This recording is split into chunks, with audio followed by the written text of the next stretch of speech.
మనతో పాటు పవన్ దుగ్గల్ గారు, డాక్టర్ పవన్ దుగ్గల్ గారు సీనియర్ సుప్రీంకోర్టు అడ్వకేట్, అదేవిధంగా గత 2 దశాబ్దాల నుండి సైబర్ నేరాలపై అవగాహన క్రియేట్ చేస్తున్నటువంటి పవన్ దుగ్గల్ గారు స్పెషల్గా మనకు స్పెషల్ గెస్ట్గా ఉన్నారు. Pawan Duggal sir, welcome to Raj news. Thank you, sir. Thank you for inviting me. Yeah. Pavan Duggal sir, you heard about the Telangana ongoing row, telephone tapping. Then what is your forwards on the telephone tapping case, Telangana? Well, I don't have the complete facts with me, so I can't really comment on the facts. But clearly, the entire issue of telephone tapping has to be seen in the holistic concept and the context of the newly emerging law on interception and monitoring. Already the entire issues are covered under the Information Technology Act 2000. Section 69 gives the requisite powers to both the government, central and state, to intercept any electronic information on certain specified grounds. These could be in the interest of sovereignty and security of the country, friendly relations with other nations, public order, decency, morality, or to prevent the commission of... Yeah, Pavan Duggal sir, I welcome your comment. But in the interest of the nation, they can intercept.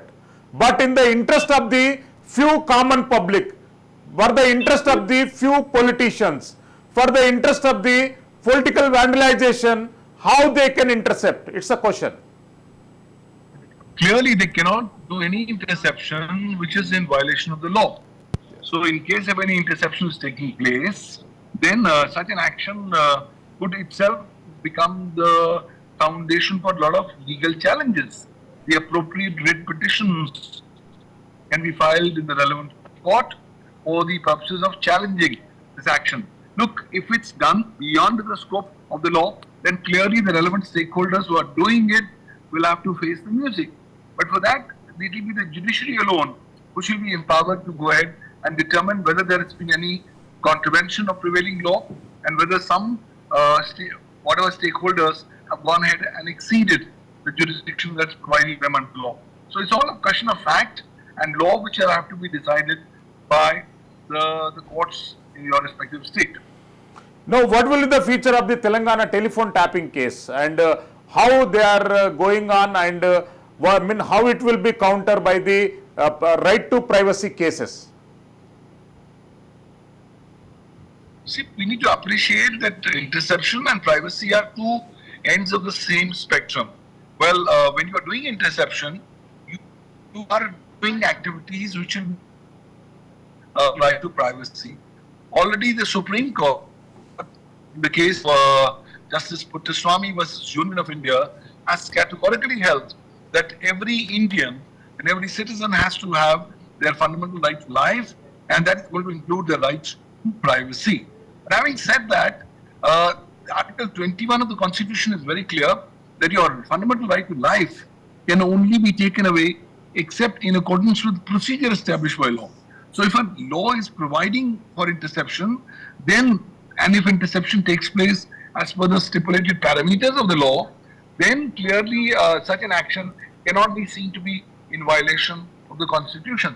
So in this particular case, once the matter reaches up legal adjudication before courts in Telangana, the courts will be the best persons to decide whether the said interception has taken place as per law, and if it has not taken place as per law, but on the whims and fancies or on the directions of some private stakeholders, then the relevant legal consequences are bound to follow. So we'll have to await the final adjudication of this entire issue by courts of law in Telangana. Yes. Duggal sir, as of now, 4 senior police officers were arrested in this case, and another 11 officers are shown as absconding. In that, main person is the Mr. Prabhakar Rao. He is presently residing in America after defeating BRS government. Then what are the laws to bring him back, and how far it can be treated as a international crime? Recently they are treating it as a cyber terrorism. Why? Because some Israel-based spywares and malwares are utilized for the phone tapping techniques without obtaining the permission from the Home Department, without obtaining the permission from the honorable courts, without obtaining the permission from the any appropriate authorities. Then what will be the loss now? Well, clearly, if you are doing interception, which is not authorized by law, then you are yourself doing illegal activity. You yourself commit various offences under the prevailing law, including the offence under Section 66, read with Section 43 of the Information Technology Act, as also offences which could include the offences under Section 66B and 66E of the Information Technology Act, including invasion of privacy. Now, once you are a stakeholder and you've done some activity which is unlawful, you have to face the legal consequences. But the problem is, if you're going to be located outside your country, maybe in America or in some other country, then trying to get you back to India will be a big challenge. Though India does have extradition treaties with a number of countries, the entire process of extradition is very excruciatingly slow. And therefore, it is going to test the patience of both the system and the relevant stakeholders. But having said that, there is now growing kind of an understanding and an agreement to the effect that now illegal interception cases need to be seen as a manifestation of cyber terrorism. Because when you are doing illegally interception of electronic records, then that clearly is aimed to intimidate and potentially make the said person in fear and in panic.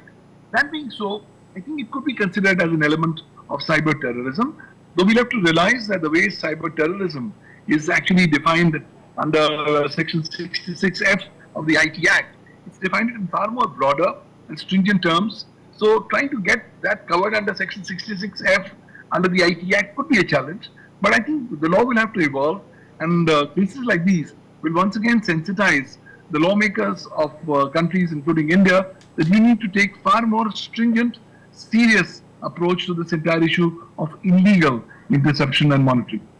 Yes. Duggal sir, whenever we are discussing about the telephone tapping, generally we will discuss about Nira audio records and 2G spectrum case as well as cricket betting case also.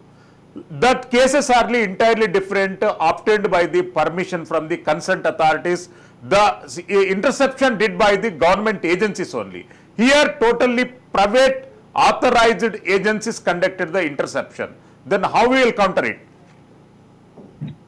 Well, in this case, then it's going to be even more difficult for people to go ahead and justify their acts of interception. If you are doing interception which is not in accordance with law, you are actually committing an offense, both under the Information Technology Act 2000 as also under the Indian Penal Code.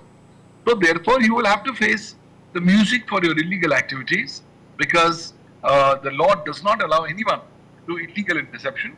And even legal interception you have to follow various checks and balances. You have to put in place recorded reasons. You have to get appropriate permissions before you can do the same. So I think all of us have to realize that the privacy of citizens of the country is a topmost issue. And now after the Supreme Court landmark judgment in Justice Swami versus Union of India, it becomes even more relevant that appropriate steps must be taken to protect and preserve the privacy of various stakeholders and the various citizens of the country.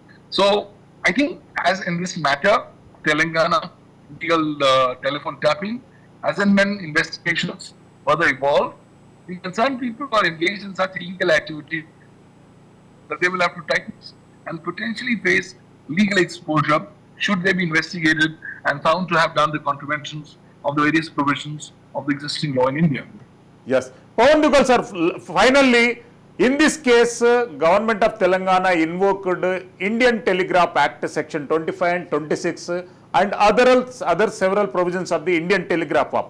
First time by investigation agencies are invoking the Indian Telegraph Act. How it will be focused and how it will be the effect on the investigation? I think this entire approach of invoking the Telegraph Act for interception is an outdated phenomenon and is not going to yield much results from a legal standpoint. The reason for this is that the Indian Telegraph Act was 1885 and that was dealing with telegraphs. Ever since the Information Technology Act 2000 came in from 17th of October, the law on interception changed. Now, if you have to then go ahead against people who do illegal interception, you have to take recourse to the appropriate LSU offense. given under the Information Technology Act 2000 and the Indian Penal Code. Having recourse to provisions under the Telegraph Act, not like the government will be well advised to specifically focus trying to do investigations and prosecutions of the Information Technology 2000, the Indian Penal Code. Yes, thank you, Pavan Duggal, sir. Thanks for sharing your valuable feedback on Raj News. We'll be in touch with you. Thanks for your feedback.